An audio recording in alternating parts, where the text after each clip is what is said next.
ఎవరు ఈ ప్రోత్సాహంతో జర్నలిజంలోకి అడుగు పెట్టారు? అంటే మీడియాకు అప్పుడున్న గౌరవం, ఆ రెస్పెక్ట్, ప్రత్యేకతలు ఉన్నాయా మీరు పనిచేసినప్పుడు? తల్లి తండ్రి ఒక 2 నెలల వ్యవధిలో ఎయిడ్స్కు గురై చనిపోతారు. వాళ్ళను ఊరి నుండి వేరేయాలి. పూర్తి స్థాయిలో ఏ విలేకరి కూడా సంతృప్తిగా లేడు. 700 కోట్ల రూపాయలు ఎంప్లాయీస్, జర్నలిస్టులై డ్యూస్ ఉన్నాయి. అక్రిడేషన్ కార్డులకు ఏదైనా నిబంధనలు పెట్టే అవకాశం ఉందా? రాజన్న సిరిసిల్ల జిల్లాల్లో తలదించుకునే ఒక సంఘటన అయిపోయింది. కొన్ని చోట్ల పట్టా సర్టిఫికేట్లు వచ్చినాయి కానీ స్థలాలు రాలే. ఇప్పుడు వీళ్ళు వచ్చేయమంటారు, చాలు గా ప్రభుత్వం ఇస్తే మేమెందుకు ఇస్తాం. వీళ్ళు అక్కడ పోయి చదివింది లేదు, ఆ పరీక్షలు ఏం రాస్తున్నారో కూడా తెలియదు. ఈవెన్ ఉస్మానియా యూనివర్సిటీలో కూడా నేను చూస్తే అటెండెన్సే ఉండదు మీకు. తెలంగాణ వర్కింగ్ జర్నలిస్టు సంఘంలో అంచెలంచెలుగా ఎదిగి ప్రస్తుతం రాష్ట్ర అధ్యక్షుడిగా కొనసాగుతున్నారు సిద్దిపేట జిల్లాకు చెందిన సీనియర్ జర్నలిస్ట్, ముద్రా దినపత్రిక భాగస్వామి, ఎస్బీటీవీ సీఈఓ విరాహత్ అలీతో exclusive interview real talk with AK.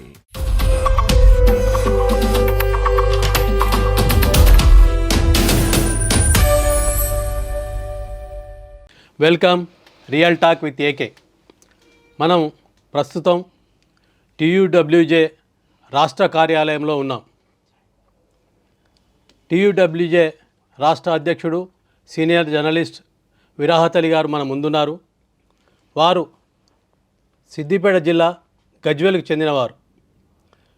ఒక మారుమూల ప్రాంతం అనుకున్నా కానీ ఒక 10 ఏళ్లలో జరిగిన అభివృద్ధి అక్కడ ఇప్పుడు జరగచ్చు, కానీ అంతకుముందు ఒక మారుమూల గ్రామంలాగానే ఉండేది, ఒక మండల కేంద్రంలాగా ఉండేది. అలాంటి ప్రాంతం నుంచి వచ్చి రాష్ట్ర స్థాయిలో జర్నలిస్టుల సంక్షేమ కార్యక్రమాల నిర్వహణలో ముందుంటున్న విరాహత్ అలీ గారితో మనం మాట్లాడదాం. నమస్కారం సార్. నమస్తే అన్న. విద్యాభ్యాసం గజ్వేల్లో చేశారు. విద్యార్థి నుంచి రాజకీయాలలో కానీ నాయకత్వ లక్షణాలలో కానీ ఏమైనా సంబంధం ఉందా? విద్యార్థి దశ నుండే కొంత సామాజిక స్పృహతో విద్యార్థులకు కూడా సేవలు అందించాలి అనే ఒక స్పృహ నాలో బాగా ఉండేది. అంటే హై స్కూల్ దశ నుండి అది ప్రారంభమైంది. ఇంటర్మీడియట్ స్థాయికి వచ్చేసరికి కొంచెం అది పెరిగి, ఆ ఉత్సాహం పెరిగి, ఆ స్పృహ పెరిగి విద్యార్థి ఉద్యమాల్లో చాలా క్రియాశీలక పాత్రను పోషించేవాడిని. ముఖ్యంగా వామపక్ష భావజాలంతో ఉన్న విద్యార్థి సంఘాల్లో పనిచేయడం, అట్లాగే కళాశాల విద్యార్థి సంఘ ఎన్నికల్లో కీలక పాత్ర పోషించడం, ఇట్లాంటి వ్యవహారాల్లో చాలా క్రియాశీలకంగా ఉన్నాను. ఆ విద్యార్థి దశలో చేసినటువంటి ముఖ్యంగా ఈ స్కాలర్షిప్ల విషయంలో కావచ్చు, విద్యార్థులకి అట్లాగే వాళ్ళకు ఇతరత్ర ఫీ రీఎంబర్స్మెంట్ల విషయంలో కావచ్చు, ఈ విషయంలో అప్పటి నుండి కూడా చాలా ఫైట్ చేసినటువంటి ఒక ఎక్స్పీరియన్స్ నాకు ఎప్పటికీ గుర్తొస్తుంటుంది. మేజర్గా ఆ రోజుల్లో నిజంగా ఇప్పటితో పోల్చుకుంటే ఆ రోజుల్లో కొంత బెటర్, అంటే విద్యార్థులకు ఈవి టీజింగ్లు కానీ ఇలాంటి వ్యవస్థ అసలు లేదు అప్పట్లో. అయినప్పటికీ కొంత సిన్సియారిటీ పిల్లల్లో ఉన్న, అంత రూరల్ ఏరియాకి బ్యాక్గ్రౌండ్ ఉన్న పిల్లలు, ఇంకోటి ప్రైవేట్ ఎడ్యుకేషన్ లేదు అప్పుడు, సర్కారు కళాశాల మీదనే ఆధారపడి ఉండేవాళ్ళు. అక్కడికి వచ్చే వాళ్ళంతా గ్రామీణ ప్రాంతాలకు చెందిన రైతుల పిల్లలు, రైతుల బిడ్డలు, వీళ్ళందరూ వచ్చేవాళ్ళు. ఆ వాతావరణం ఉన్నప్పటికీ ప్రభుత్వ పరంగా రావాల్సిన బెనిఫిట్స్ కావచ్చు, వాళ్ళకు వాళ్ళ రైట్స్కి సంబంధించి కావచ్చు, ఇట్లా అక్కడ విద్యార్థి ఉద్యమాల్లో చాలా క్రియాశీలకంగా పాలు పంచుకున్నటువంటి అనుభవం మాకుంది.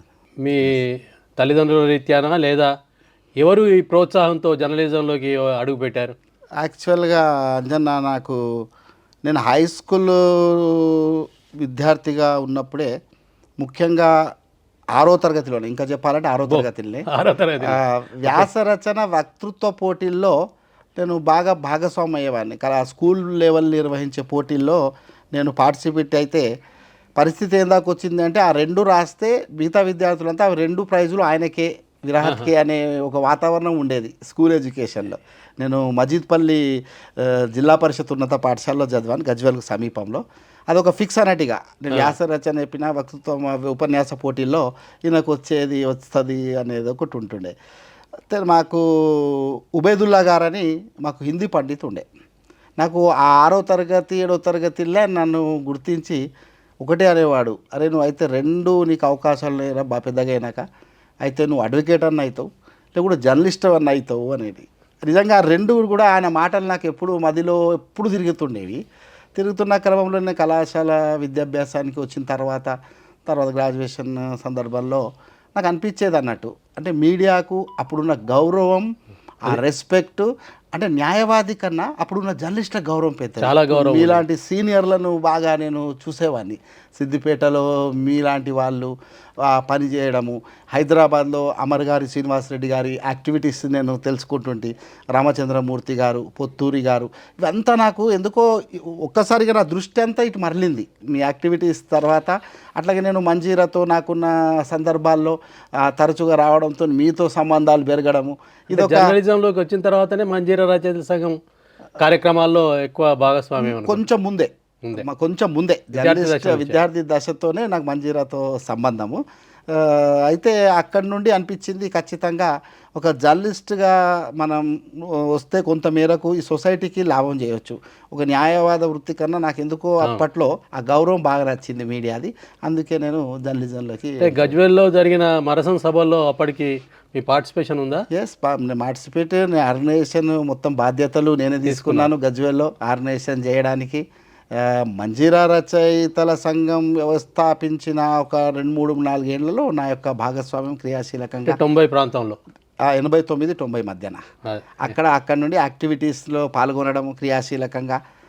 ముఖ్యంగా మంజీరా వ్యవస్థాపక సిద్ధారెడ్డి గారితో నాకు ఎక్కువ సంబంధాలు ఉండేటివి.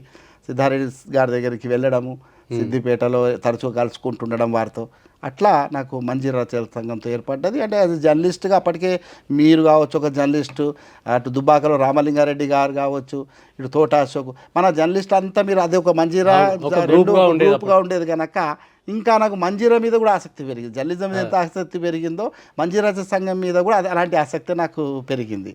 దాంతోనే ఒక అభినవ సంబంధం మంజీరాతో ఏర్పడ్డది. అంటే మొట్టమొదటి పత్రిక ఏ పత్రికలో చేశారు? నేను అప్పటి అనుభవాలు ఏంటి? నిజంగా ఇప్పటికి చాలా మార్పులు వచ్చినాయి పత్రికా రంగంలో కానీ మీడియా రంగంలో కానీ.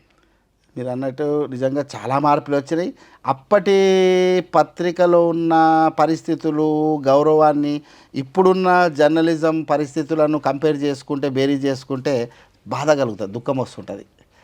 అంటే అప్పుడు నేను ఆంధ్రభూమిలో తొలుత నా ప్రస్థానం ఆంధ్రభూమిలో మొదలైంది. అప్పుడు సౌకర్యాలు లేవు, గౌరవాలు ఉన్నాయి. ఇప్పుడు సౌకర్యాలు గౌరవాలు. ఆంధ్రభూమిలో నేను ఎంటర్ అయ్యాను. గజ్వేల్ పాత్రికేయుడిగా నేను ఆంధ్రభూమితో నా ప్రస్థానాన్ని ప్రారంభించాను. ఆ రోజుల్లో కనీసం బైక్ కూడా ఉండేది కాదు. సైకిళ్ళ మీదనే మా కవరేజ్. సైకిల్ మీద ఒక 30 గజ్వేలు, అంటే అప్పుడు గజ్వేల్కు ఇప్పుడు మండలాల స్థాయిలో అప్పుడు విలేకరులు కూడా లేరు. హెడ్ క్వార్టర్ కనుక కాన్స్టిట్యూన్సీ హెడ్ క్వార్టర్ తాలూకా కేంద్రం మాది. మొట్టమొదటి బ్లాక్ స్థాయిలో ఏర్పాటు చేశారు. సమితిలు ఉండేవి. అప్పుడు సమితిలో సెంటర్ ఉండేది, డెడ్ లైన్. అక్కడ ఉండేవాళ్ళం మేము 4 పత్రికలు, 4 జర్నలిస్టులు ఉండేవాళ్ళం.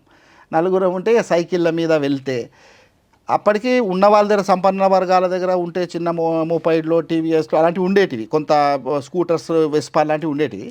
కానీ మేము సైకిల్ దొక్కుంటూ సైకిల్ మీద ప్రయాణం చేసి ఊర్లకు వార్తలు వెళ్తే ఆ ఊర్లో సంపన్న వర్గాలకు ఇచ్చే వాల్యూ ఏముండేది కాదు. మేము వెళితే ఎంత రెస్పెక్ట్ అంటే ప్రజల్లో నుండి ఏదో మేము ఒక న్యాయమూర్తి మా ఊరికి వచ్చిండు, మా ఊరికి ఏదో ఒక మేలు జరుగుతుంది అని ఒక తపన వాళ్ళలో, అది ఒక ఆశలు ఉండేటివి జర్నలిజం మీద. వీళ్ళకి చెప్తే ఏదో ఒకటి జరుగుతుంది, మంచి జరుగుతుంది. నిజంగా అప్పుడు జర్నలిస్ట్ కూడా వార్త రాస్తే అదొక జియో గజెట్ లాగా ఉండేది. అవును, అంత నమ్మకం, విశ్వాసం. ప్రభుత్వ పరంగా కూడా స్పందనలు బాగుండేవి. అప్పుడు ఇమ్మీడియట్లీ ఏదైనా వార్త రాసిండ్రు అంటే ప్రజాప్రతినిధుల స్పందన అట్లా ఉండేది. దాని మీద ఒక చర్చ జరిగేది, ఆ వాతావరణం ఉండేది.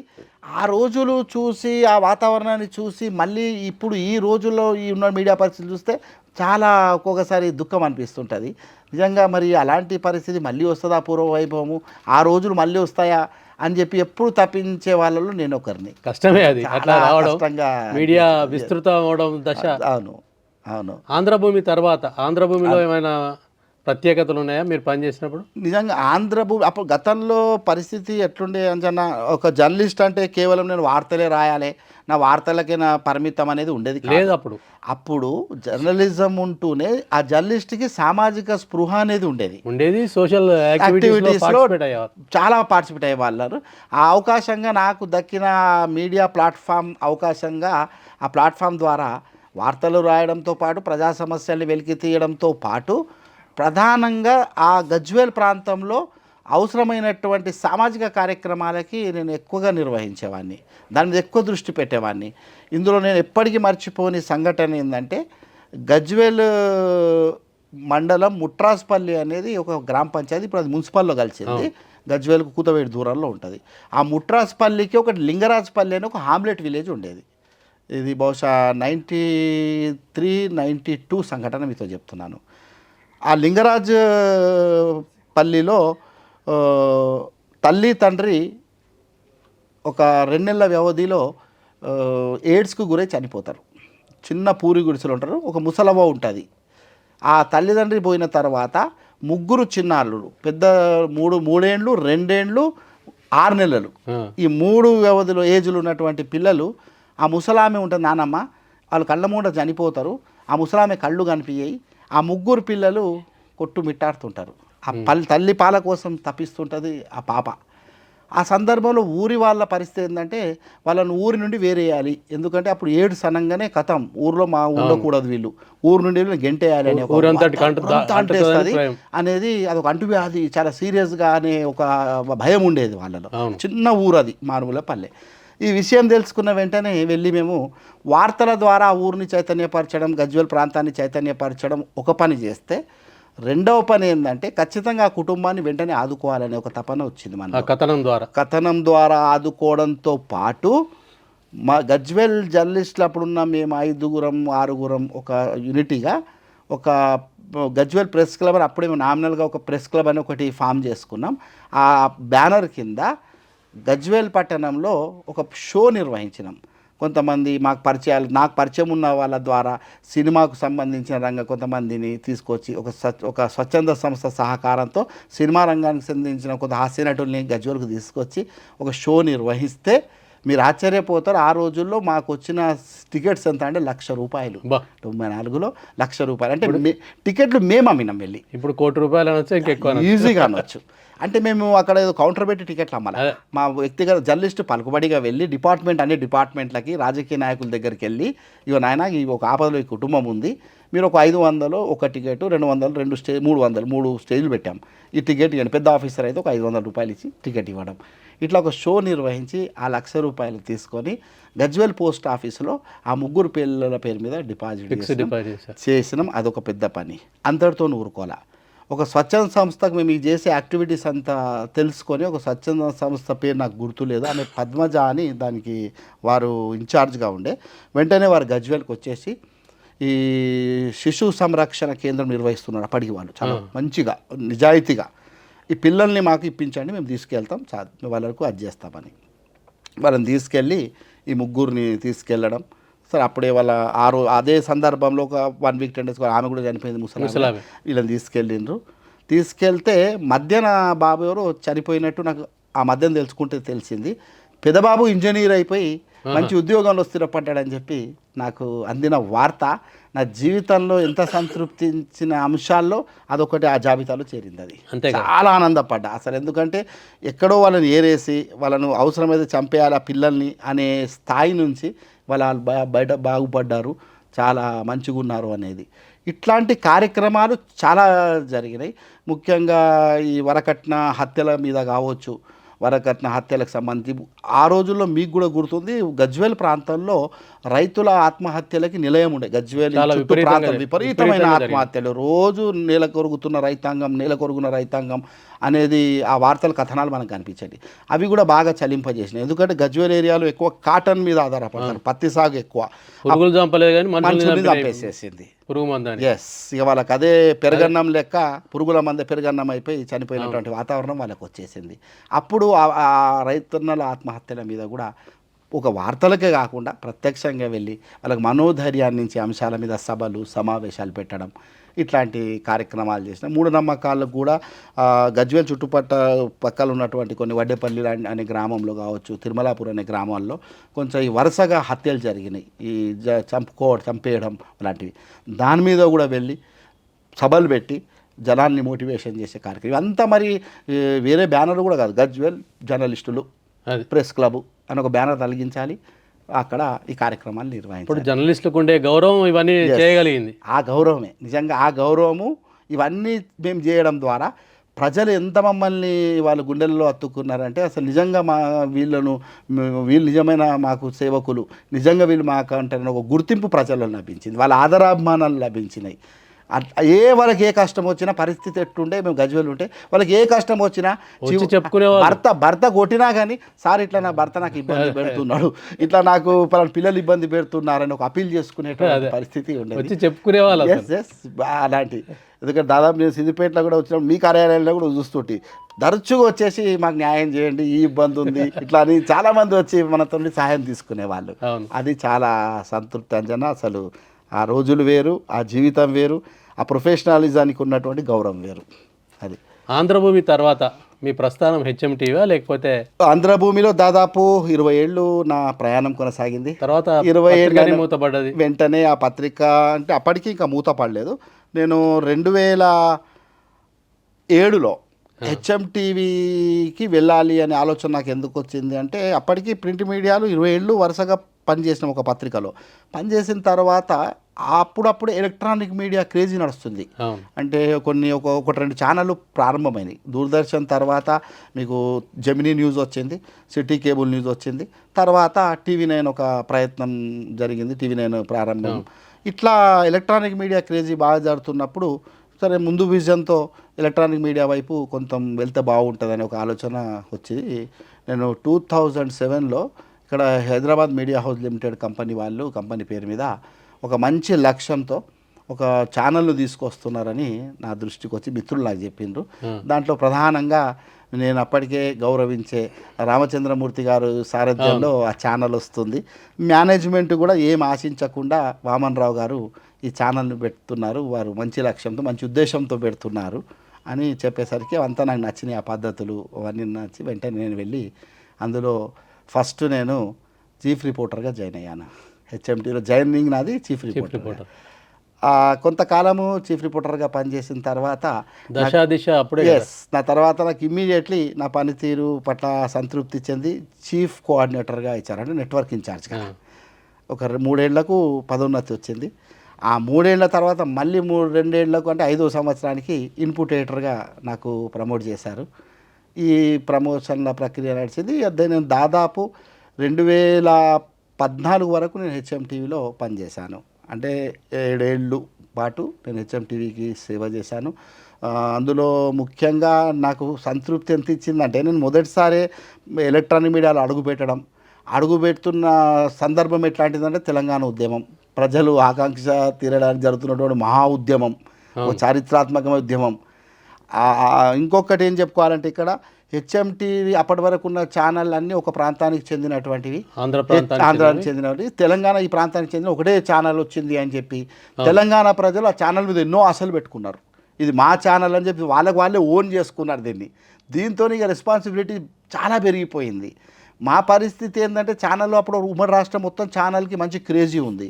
రామచంద్రమూర్తి గారికి ఉమ్మడి రాష్ట్రం అంతా బాగా పేరు ప్రతిష్టలు ఉన్నాయి, అక్కడ వాళ్ళు గౌరవిస్తున్నారు, ఇక్కడ ఉండే.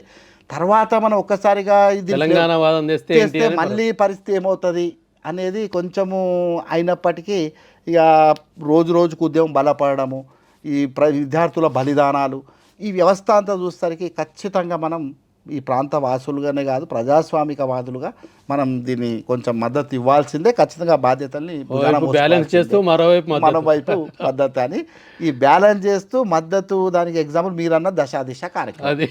అంటే ఎందుకు ఆవశ్యకత ఉంది వాళ్ళకు కూడా తెలియాలి, వాళ్ళ భావాలు ఏమున్నాయి వీళ్ళకి తెలియాలి. ఒక ప్లాట్ఫామ్ మధ్యన దీన్ని నిర్వహించినాం. ఆ కార్యక్రమమే హెచ్ఎంటీవీకి ప్రాణం పోసింది.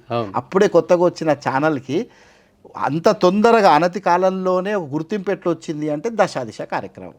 అంటే గ్రామీణ ప్రాంతాలకు వెళ్ళడం అనేది కొంత విపరీతంగా అదే అసలు హెచ్ఎంటీవీ వస్తుంది అంటే అసలు ఎంతో ఆనందమో. ముందే వచ్చి మా కార్యక్రమం 5 గంటలకు లైవ్ స్టార్ట్ అవుతాయంటే మళ్ళీ సీట్లు దొరికాయని చెప్పి 1 గంటకి వచ్చి జనాలు ఆ వేదికల దగ్గర అంటే కూర్చునేవారు. అప్పటి వరకు ఉన్న ఛానల్స్ అవును, పట్టణ ప్రాంతాలు హైదరాబాద్కే పరిమితమై ఉండేటి. ఎస్ ఎస్, అంటే గ్రామాలకు వెళ్ళి కార్యక్రమాలు చేయాలి, లేకపోతే గ్రామీణులను పలకరించాలి అనేది లేదు. లేదు, అది లేకపోవడం అనేది దీనికి ప్లస్ పాయింట్. మేజర్ హెచ్ఎంటీవీలో నేను నా అనుభవంతో చెప్తుంది ఏంటంటే ఒక సామాజిక స్పృహ బాగుండేది.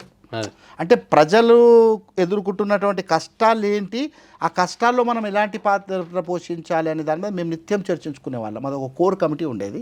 ఆ కోర్ కమిటీలో నిత్యం డిస్కషన్ అదే.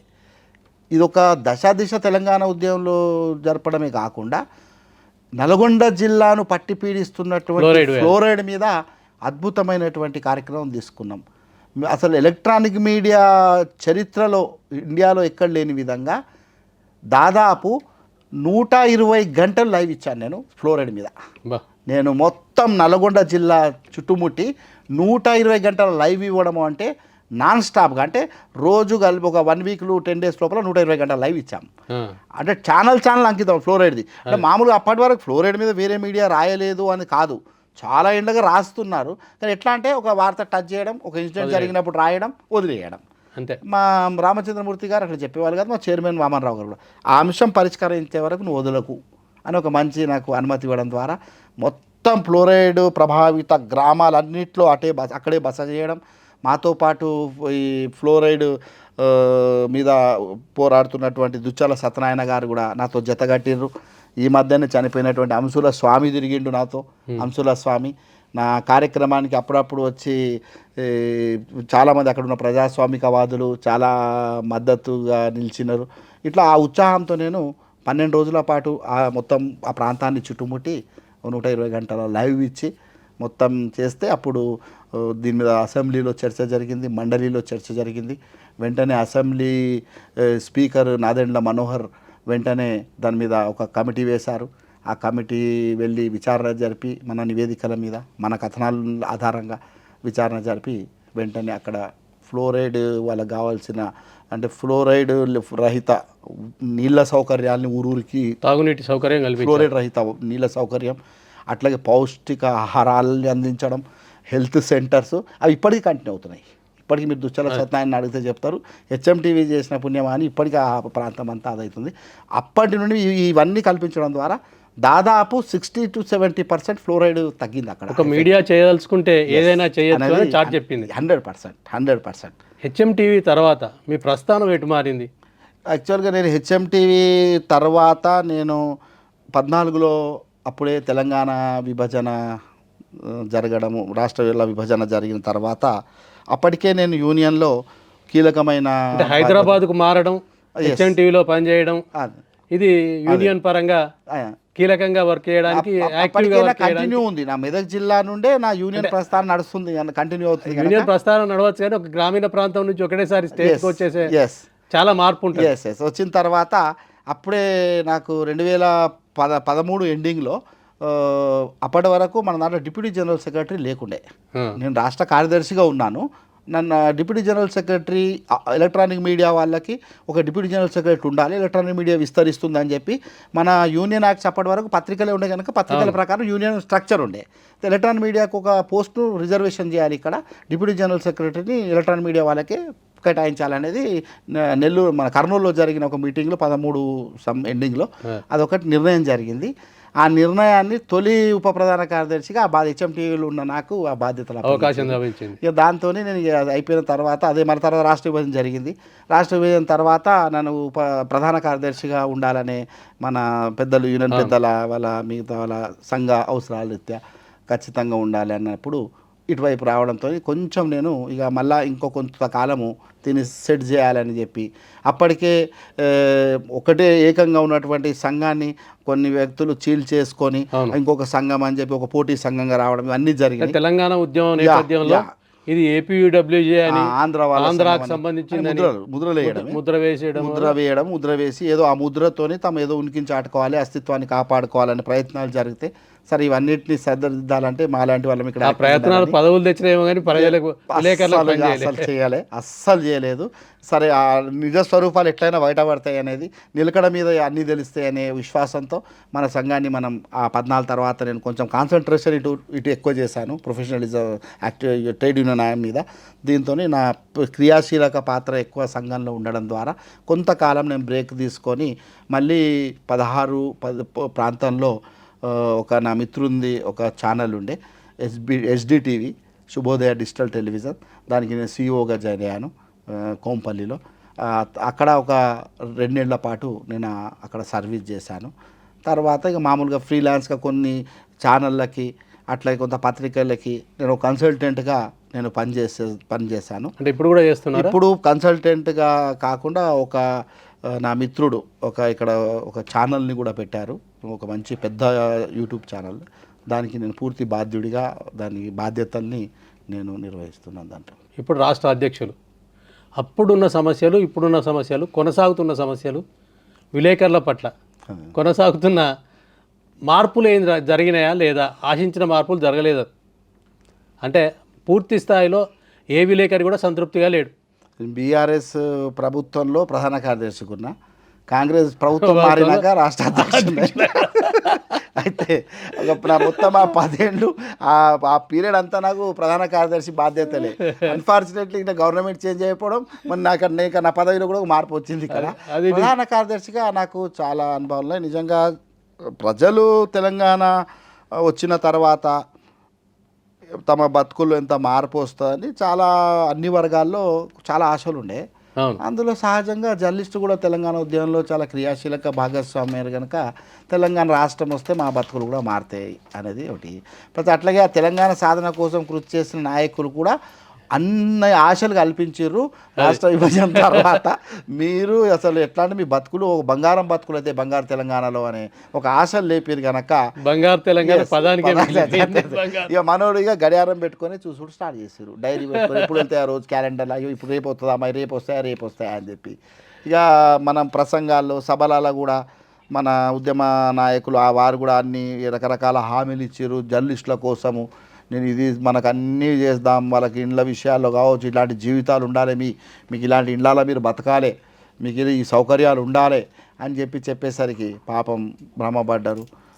ఓ 2 ఏళ్ళు పాపం 14లో ప్రభుత్వం ఏర్పడ్డ తర్వాత అరే ఏమైంది అని చెప్పి అందరు ఆలోచిస్తే అరే కొత్తగా వచ్చినాం కదా, కొత్త సంసారం, ఓ 2 ఏళ్ళు పడుతుంది సెట్ కావడానికి గవర్నమెంట్ అంటే 16 వరకు ఓపికగా చూసిండ్రు. 16 తర్వాత ఏమొచ్చింది అంటే ఒక చెప్పుకోదగ్గ ఒక స్కీము, అక్రిడేషన్లు రొటీన్. అవి అక్రిడేషన్లు ఎవరున్నా అది రాష్ట్రం నుండి అది ఒక పథకం ప్రభుత్వం వచ్చింది కాదు, అది కాదు. వచ్చిన పథకం ఏంటంటే ఎక్స్క్లూజివ్గా తెలంగాణలో కనిపించిన కొత్త పథకం. అప్పుడు 2 లక్షల రూపాయలు ఆరోగ్య కార్డ్ హెల్త్ స్కీమ్ 2 లక్షల వరకు ఉండే రాజశేఖర్ రెడ్డి గారు ఉన్నప్పుడు. అది మళ్ళీ రాజశేఖర రెడ్డి గారు పోయాక ఆ పథకం అయిపోయింది. ఆ పథకాన్ని 10 లక్షల వరకు తీసుకొస్తూ ఒక స్కీమ్ పెట్టారు. 3 లక్షలు చేశారు, 5 లక్షలు చేసి 10 లక్షల వరకు వచ్చింది.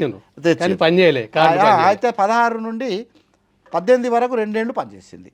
2 ఏళ్ళు పనిచేస్తే మేము కూడా ఎంత దాన్ని ఆ భుజాన్ని ఎత్తుకొని తిన్నామని ఎత్తి మీద పెట్టుకొని ఆ స్కీమ్ను మా ఇండియన్ జర్నలిస్ట్ యూనియన్ మీటింగ్లలో ఆయా రాష్ట్రాలకు వెళ్తే మీ రాష్ట్ర ప్రభుత్వాలు ఏం చేస్తున్నాయి, మా తెలంగాణ ప్రభుత్వం కొత్త ప్రభుత్వం మాకు మంచి స్కీమ్ ఇస్తుంది, దానివల్ల మేము మొత్తం మంచి కార్పొరేట్ హాస్పిటళ్ళకి వెళ్ళి మేము ట్రీట్మెంట్ చేసుకుంటున్నాం అనగానే వాళ్ళు ఆసక్తిగా వాళ్ళు అక్కడ ప్రభుత్వాల మీద ఒత్తిడి తెచ్చుడు మేము అట్లా ప్రచారం చేసుకుంటూ తిరిగినాం. మా దురదృష్టం ఏంటంటే మళ్ళీ మేము ఇక్కడ తిరిగి వచ్చాము 18 తర్వాత ఆ కార్డు పట్టుకొని హాస్పిటల్కి వెళ్తే చెత్త కుండీలో వేయడం పరిస్థితి వచ్చింది. అరే ఏంది బాబు ఏమవుతుంది, అసలు ఎందుకు పడేస్తున్నారు, అరే అప్పటికే విపరీతమైన ఫోన్లు మాకు, అరే సార్ ఏమైంది సార్, హెల్త్ స్కీమ్ పనిచేస్తలేదు, ఏమైంది జరుగుతుంది మాకు అర్థం కాలే.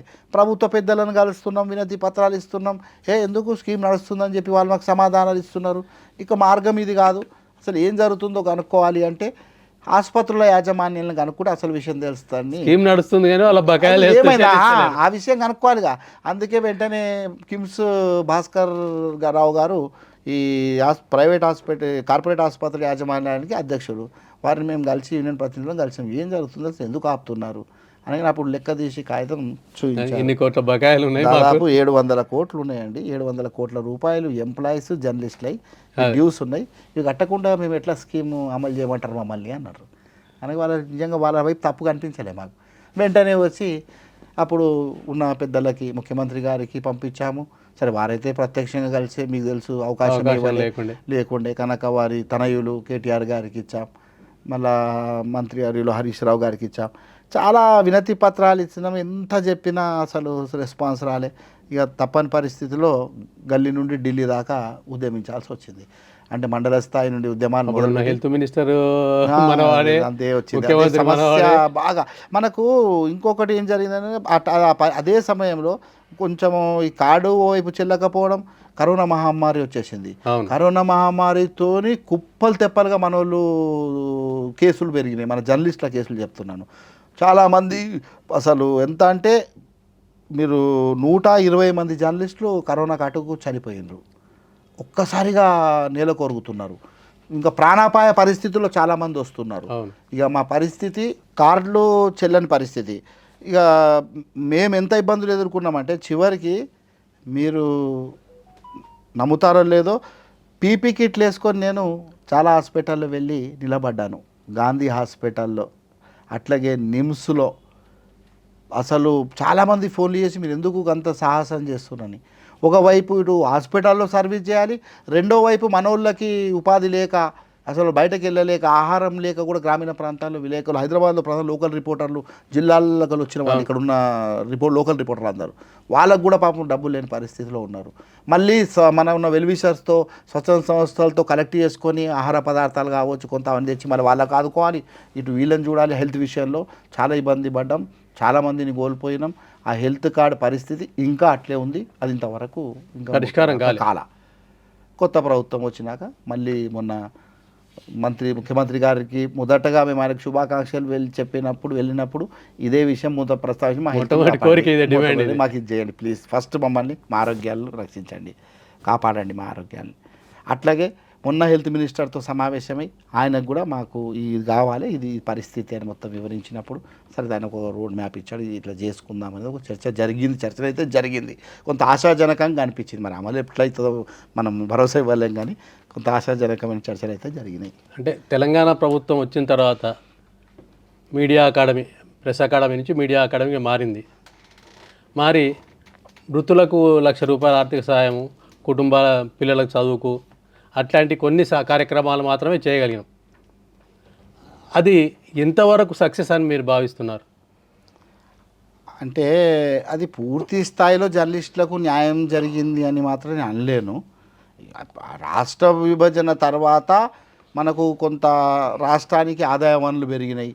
ఒక మీడియా అకాడమీ పక్కన పెడితే ఆయా రంగాలకు ఆశించినంత ఇరిగేషన్ పేరు మీదనో ఇంకా ఇతరాతర పేర్ల మీద కోట్ల రూపాయలు ఇచ్చిండ్రు. అవును, మీడియాకి ఇచ్చింది చిరు సహాయం. అది ఆ 100 కోట్లు ఇస్తా అన్నారు, 100 కోట్లు కూడా ఇవ్వలే, ఇప్పటికి కూడా ఇవ్వలే. 100 కోట్లు అనేది రాలేదు. వాళ్ళకు ఎంతో 32 కోట్లు ఏదో రిలీజ్ చేస్తున్నట్టుంది లాస్ట్ గవర్నమెంటు. అది అంతవరకే ఉంది. ఆ ₹1,00,000 ఇచ్చినాము అని పెద్ద సహాయం అని పదే చెప్పుకోవడం అది కరెక్ట్ కాదు. ఒక చనిపోయిన జర్నలిస్ట్కి ₹1,00,000 ఇస్తే ఘనకార్యం ఎట్లయితే కాదు.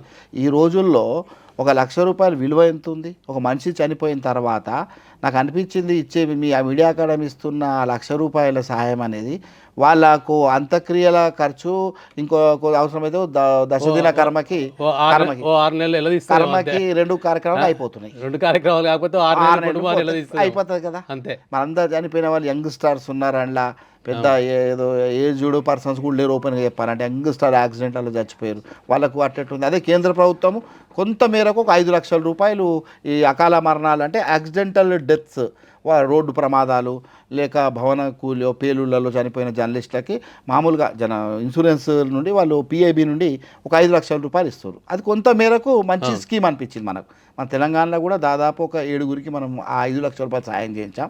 కొంత వాళ్ళు ఆ కుటుంబం కొంతమేరకు బతకగలుగుతుంది. అంటే మొదటి నుంచి లేదు ఆ స్కీమ్? లేదు, మధ్యాహ్నం ఒక 2 ఏళ్ల క్రితం ఏదో వచ్చింది ఆ స్కీము. ఫస్ట్ కేసు మనం ఎల్లారెడ్డిపేటలో ఒక ఏబిఎన్ రిపోర్టరు యాక్సిడెంట్లో చనిపోతే హైదరాబాద్లోనే రోడ్డు ప్రమాదాలు ఓఆర్ఆర్లో ఫస్ట్ కేసు మనం అతనికి 5 లక్షల రూపాయలు ఇప్పించడం జరిగింది. అట్లా మొత్తం 7గురికి మనం సహాయం చేయించాం. ఇప్పుడు ఈ 1 లక్ష రూపాయలు పెద్దగా లాభం లేదు. ఒక 3,000 రూపాయలు ఏదో పెన్షన్ ఇస్తారు. ఆ 3,000 రూపాయలు వితంతువు కూడా ఇస్తురుగా. ఒకరు 400 మామూలు చచ్చిపోయిన మామూలు మనిషికి కూడా ఒక పెన్షన్, వితంతువుల పెన్షన్ రానే బట్టే. ఇక మరి ఇంకా పెద్ద స్పెషల్ ఏముంది? 2 పెన్షన్లు తీసుకోవడానికి వీలేదు, ఏదో ఒక పెన్షన్. మళ్ళీ ఇక స్కాలర్షిప్లు అంటే అది 30% పిల్లలు దానికి ఉన్నారు ఎలిజిబుల్. మిగతా వాళ్ళంతా పిల్లలు పెద్దగా అయిపోయారు, ఎలిజిబుల్ కూడా లేరు స్కాలర్షిప్లకు.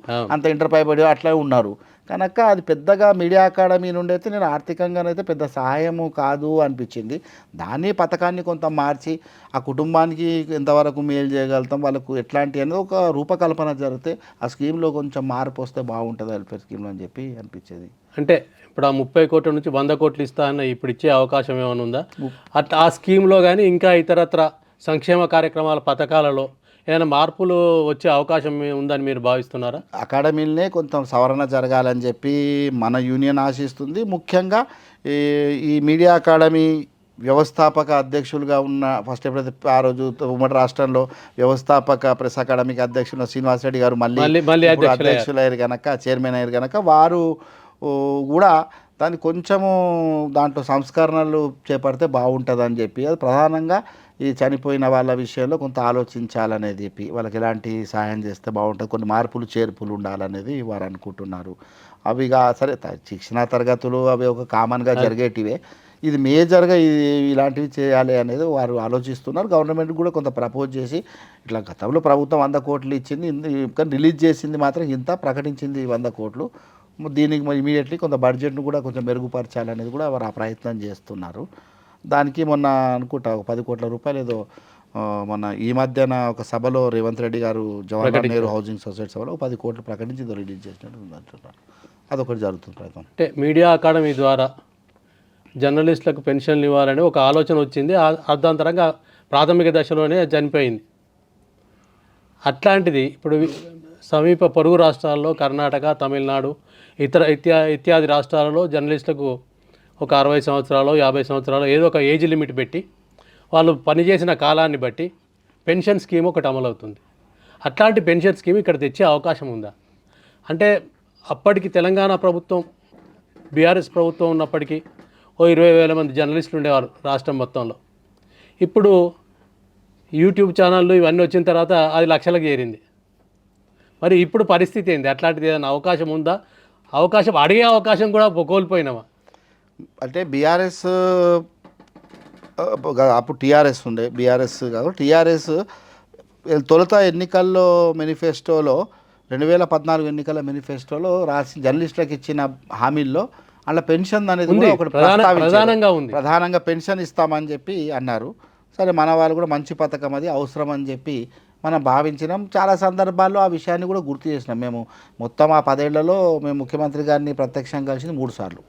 ఆ 3 సార్లు కూడా కలిసినప్పుడల్లా పెన్షన్ది మాట్లాడే వాళ్ళం, బ్రహ్మాండంగా చేద్దాం, మొత్తము అది చేద్దాం అనేవాళ్ళు. కానీ ఎక్కడ కూడా దానికి వాళ్ళ ఆయన నుండి మళ్ళీ స్పందన రాలే. దాని మీద ఎలాంటి ప్రణాళిక వేస్తారంటే ఆయన ఎలాంటి దాని మీద కదలిక కనిపించాలి. ఆ ఒత్తిడి మళ్ళీ మేము కేటీఆర్ గారి మీద కూడా తీసుకొచ్చాం. పెన్షన్ది కావాలి అన్నప్పుడు ఒకసారి ఆయన ప్రత్యేకంగా జర్నలిస్ట్ సంఘాలతో సమావేశమైండు.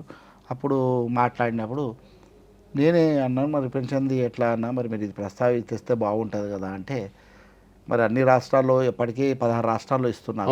ఆ 16 రాష్ట్రాల్లో ఎంత ఇస్తున్నారు అనేది కూడా నేను వారికి స్టాటిస్టిక్స్ చెప్పాను.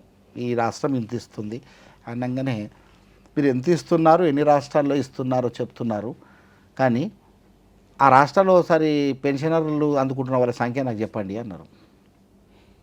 అనేసరికి నిజంగా అక్కడ అసలు ఆ జవాబు ఇస్తే, ఆ జవాబు నేను ఇస్తే ఇక్కడ మళ్ళీ రావు. అందుకే లేదన్నా అక్కడ ఉన్న ఎలిజిబుల్ ఉన్న వాళ్ళందరికీ ఇస్తున్నారు, అవన్నీ నాకు చెప్పొద్దు, మీరు ఎంత సంఖ్య చెప్పండి నాకు అన్నారు. నిజంగా అప్పుడు సంఖ్య అప్పుడు తెలంగాణలో 20,000 మంది ఉంటే తమిళనాడులో 2,000 3,000 మంది. 18 రాష్ట్రాల్లో పెన్షన్ ఇస్తున్న రాష్ట్రాల్లో పెన్షన్లు అందుకుంటున్న సంఖ్య 1800. అదే ఇప్పుడు తాజా చెప్తున్నాం మీకు 1800 మందికి 18 రాష్ట్రాల్లో ఇస్తున్నారు. తెలంగాణ నోటిఫికేషన్ వేస్తే అసలు ఇప్పటికిప్పుడు పెన్షన్ కావాలి ఈ 60 ఏళ్ళ మనం పెడితే అని మేము ఒక సర్వే చేసినాం ఎంతమంది ఉండొచ్చు అని. అంటే మనం ఒక జీతాలు తీసుకున్న వాళ్ళనే కౌంట్ చేయట్లేదు, జీతాలు తీసుకున్న వాళ్ళు ఎలిజిబుల్ అని వేరే రాష్ట్రాల్లో పిఎఫ్ జీతము వాళ్ళకే ఇస్తున్నారు. మనం అట్లా కాదు, మొదటి నుండి మా గ్రామీణ విలేకరి కూడా వర్కింగ్ జర్నలిస్టే. ఆ రూరల్లో పనిచేస్తున్న వాళ్ళకి ఏ బెనిఫిట్ వచ్చినా వాళ్ళకు కూడా రావాలని మన సంఘం కొట్లాడుతుంది. అదే పద్ధతి ప్రయత్నం చేశారు కానీ నేనే అడ్డుకున్నప్పుడు. అందుకే అంటే మనం అన్నం ఏంటంటే కొంచెం గ్రామీణ ఇవ్వాలి అనేది మనకు ఉంది. అట్లా లెక్క పెట్టుకుంటే ఇప్పుడు మనం ఒక అంచనా 60 ఏళ్ళు దాటి పాపం ఏమీ ప్రయోజనం పొందకుండా తెలంగాణలో ఉన్న వాళ్ళు 2600 మంది ఉన్నారు. 2600. అంటే ప్రభుత్వానికి పెన్షన్ ఇవ్వాలనే లక్ష్యం ఉంటే 2600 మంది ఒక లెక్క కాదు. అదే అయితే మనం ఏమన్నాం జన్న, మనం 2600 మీకు ఒక్కసారిగా ఇవ్వడం బడ్జెట్ పెద్ద బలం అనిపిస్తే, ఇప్పుడు 2600 మందికి వాళ్ళు వృద్ధాప్య పెన్షన్కి అయితే ఎలిజిబుల్ కదా. వృద్ధాప్య పెన్షన్ ఎంత ఇస్తున్నారు?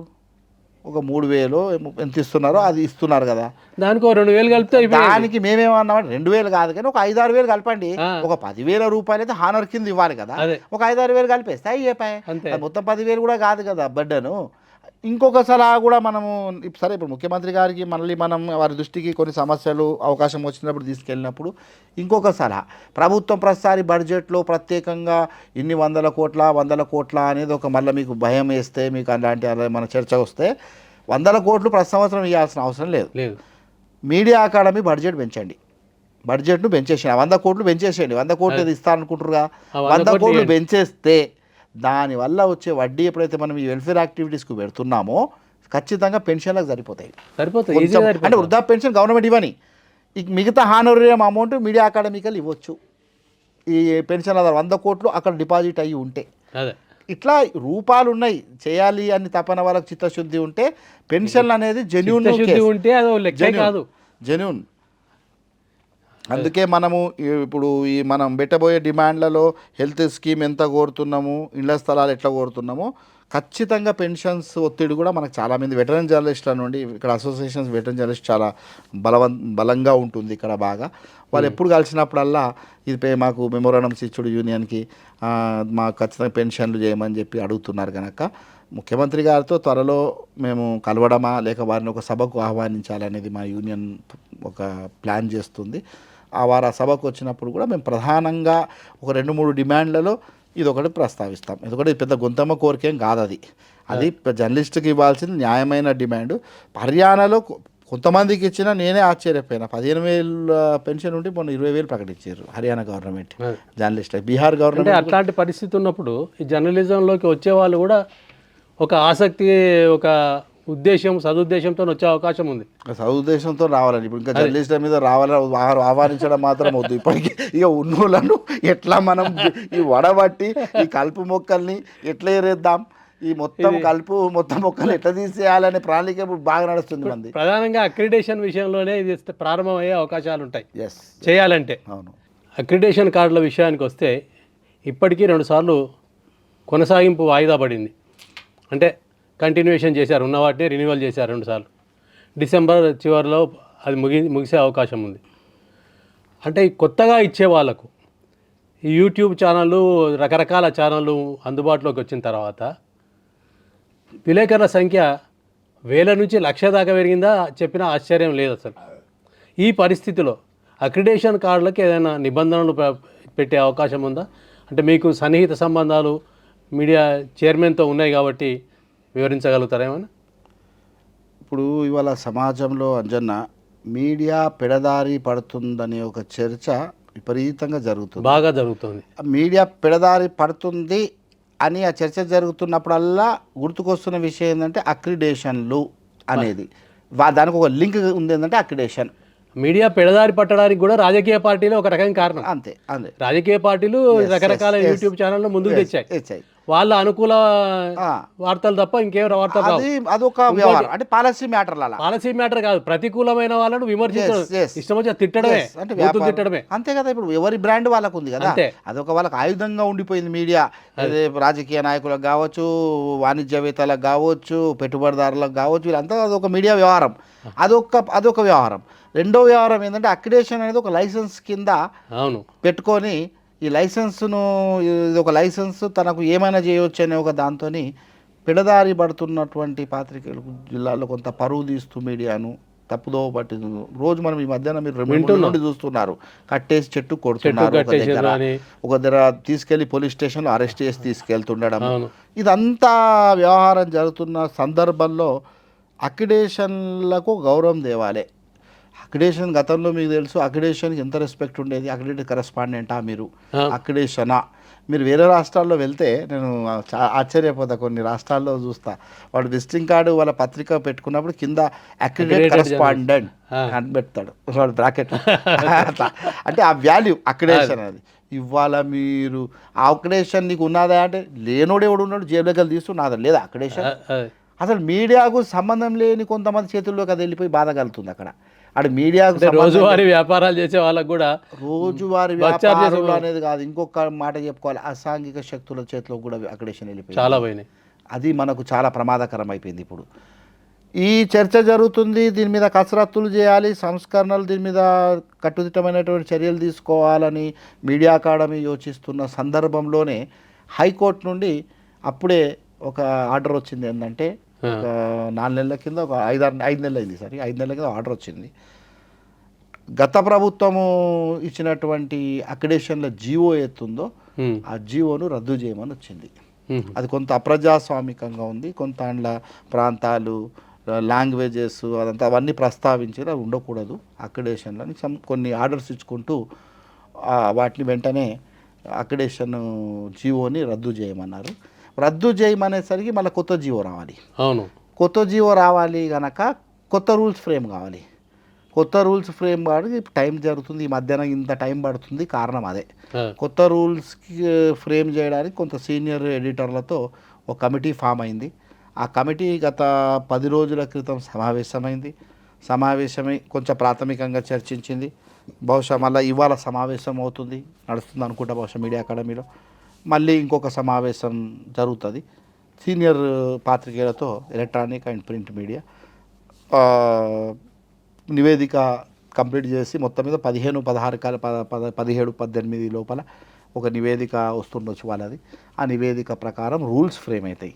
ఆ రూల్స్లో వీళ్ళు ప్రధానంగా ఈ కమిటీ ఇప్పుడు ఫ్రేమ్ చేసే కమిటీ ఏం చర్చిస్తుంది అంటే ఎవరికి మనం అక్రిడేషన్కి ఎలిజిబుల్, అసలు ఈ అక్రిడేషన్ అనేది అంగట్లో సరుకులాగా అమ్ముడు పోవద్దు, అది ఆ పద్ధతి ఉండొద్దు, ఏం చేయాలి మనం, దానికి ఎక్కడ కట్టుదిట్టం చేయాలి అనేది ఫ్రేమ్ చేస్తున్నాం. మళ్ళీ కోర్టుకు వెళ్ళే అవకాశాలు ఉంటాయా? ఏమైనా ఉండవు. ఎందుకంటే ఇప్పుడు జీవో వ్యవస్థ కొత్తగా వస్తుంది, దానికి ఆ కోర్టు లీగల్ చిక్కులు రావద్దనే అవన్నీ దృష్టిలో పెట్టుకొని ఫ్రేమ్ చేస్తున్నారు ఇప్పుడు 100%. నేను అనుకుంటా ఇప్పుడు ఖచ్చితంగా జెన్యూన్ జర్నలిస్ట్కి మాత్రం 100% ఇవ్వాలని.